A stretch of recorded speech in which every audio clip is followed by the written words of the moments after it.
Bunga melati harum mewangi, mekar indah tiada tandingan.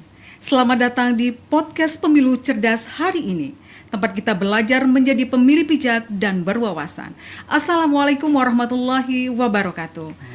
Halo teman pemilih, saya Ira. Selamat datang di podcast Pemilu Cerdas Riau.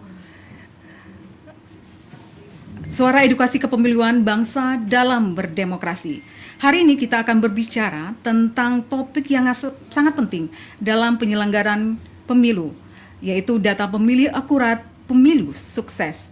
Karena kita semua tahu, tanpa data pemilih yang akurat, pemilu bisa menghadapi berbagai macam persoalan, mulai dari hak pilih yang tidak tersalurkan, hingga kredibilitas pemilu yang dipertanyakan.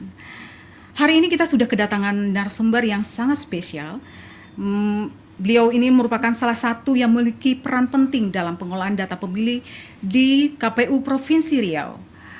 Beliau adalah, kami memanggilnya dengan sebutan Bang Syahrial.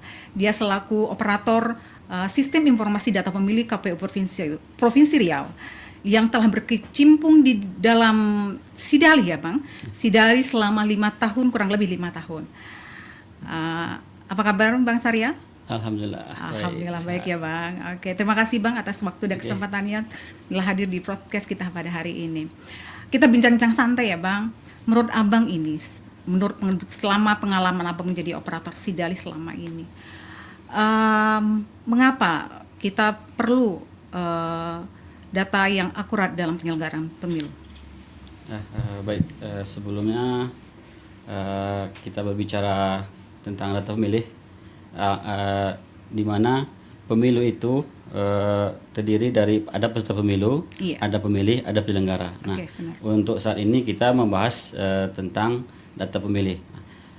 Pentingnya akurasi data pemilih itu merupakan suatu hal yang sangat penting dan mutlak, di mana dengan data pemilih yang akurat, maka penyelenggara pemilu itu akan pelaksanaan pemilu akan lebih demokratis dan akan lebih berintegritas, transparan dan memenuhi semua hak pilih masyarakat yang memenuhi syarat. Oke Bang, benar sekali Bang. Terus apa saja Bang kira-kira tahapan yang dilakukan dalam pemutaran data pemilih agar data pemilih yang dihasilkan itu menjadi lebih akurat? Nah, untuk tahapan ini kan kita terbagi dua. Iya. Pertama di masa pelaksanaan pemilu dan di luar pelaksanaan pemilu. Seperti sekarang kan kita tidak dalam proses tahapan pemilu. Iya, nah, benar. Untuk tahapan dalam masa pemilu itu kita KPU menerima data DP4 dari Kemendagri, yang kemudian data itu disinkronkan oleh KPU RI dengan DPD terakhir untuk dijadikan sebagai bahan coklat nantinya oleh Pantarlih. Nah, ini proses dalam pelaksanaan tahapan pemilu atau pemilihan. Nah, setelah data hasil sinkronisasi diterima oleh KPU RI, maka data tersebut akan didistribusikan ke KPU provinsi dan diteruskan ke KPU kota. Nah, KPU kabupaten kota nantilah yang akan melaksanakan proses coklat yang dibantu oleh Pantarlih kita. Nah, setelah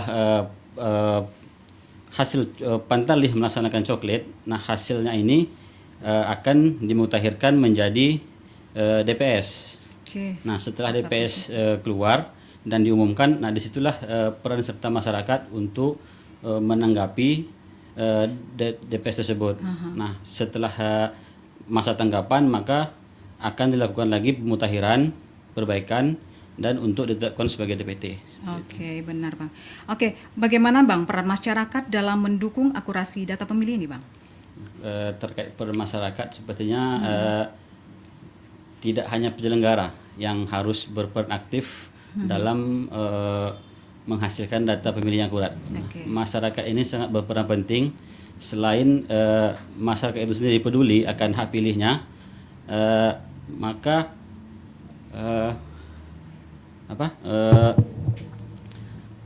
untuk mendapatkan hasil data pemilih yang akurat, maka peran dari masyarakat harus berperan aktif untuk melakukan cek atau koreksi terhadap data dirinya agar data pemilih lebih akurat.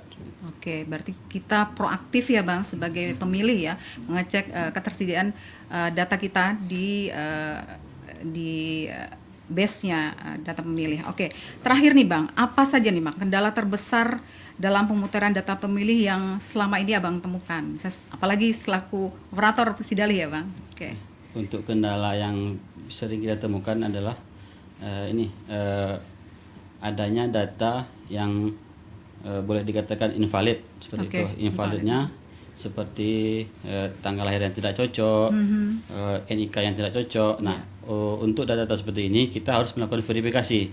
Verifikasinya kita bisa melakukan koordinasi dengan pihak di Dukcapil atau kita bisa melakukan coklit terbatas ke pemilih untuk memastikan data pemilih warga ini harus sesuai dengan yang ada di KTP elektroniknya. Oke Bang, luar biasa sekali penjelasan dari Bang Sarial ini. Terima kasih ya Bang Sarial atas berkenan hadir dalam podcast kita kali ini. Sebelum kita tutup, mungkin Abang ada pesan-pesan atau ajakan untuk pemilih pemula? Untuk pemilih pemula ya pesan atau semacam ajakan. Iya. Jangan pernah kita abai terhadap hak pilih kita. Hak pilih kita itu adalah aktiflah kita ya Bang ya. Kita harus aktif sebagai pemilih agar hak pilih kita itu tidak dapat kita gunakan. Hak pilih kita itu ya Bang di penyelenggaraan pemilu atau pemilihan yang akan datang. Oke, terima kasih ya Bang atas waktunya. Terima kasih sudah mendengarkan podcast Pemilu Cerdas Riau. Sampai jumpa di episode berikutnya. Tetap semangat dan menjaga demokrasi Indonesia. Akhir kata saya tutup dengan sebuah pantun. Pergi ke taman menanam melati, dirawat rapi sepanjang hari. Validasi data pemilih adalah inti demi pemilih jujur, adil dan berintegritas tinggi. Wassalamualaikum warahmatullahi wabarakatuh. Salam demokrasi.